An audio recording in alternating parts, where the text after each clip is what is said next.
Okey, nama saya Adi. Kelebihan Proton S70 ni, pertama mesti dari segi harga dia lah. Harga dia paling murah untuk kereta 1.5 liter turbo. Horsepower dia memang sangat-sangat terbaik lah. Lepas tu yang kedua, dari segi dia punya safety features dia, complete ada sistem semua, siap dengan 360 camera. Dapat kereta yang harga macam ni, dengan spek yang dibagi ni, memang tak ada lain lah. Okey, dan yang ketiga, yang paling best sekali kan, dia punya ISU dia tu sangat-sangat besar tau. Sebab kalau besar macam ni untuk kereta baru memang tak dapat. Saya tak pernah lagi jumpa kereta baru yang ISU besar macam ni. So S70 is the best kalau compare dengan sedan-sedan dekat market. Itu saja. Terima kasih. Sama. Assalamualaikum, saya Haji. Okay, so hari ni saya nak ceritakan kat korang 3 benefit tentang kereta S70 ni. Apakah kelebihan kereta dia? Okay, so yang pertamanya tentulah harga kereta dia lah. Sangat kena dengan 1.5 turbo yang engine dia. Okay, sangat kena dalam segmen juga. Sebab kereta semuanya bawah 100 ribu. Okay.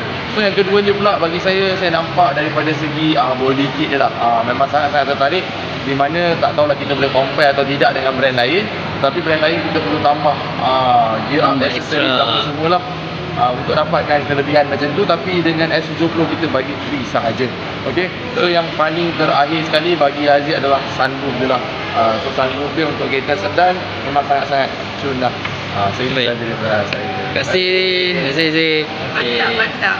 Okey Akmal, boleh tanya apa 3 benefit untuk S70?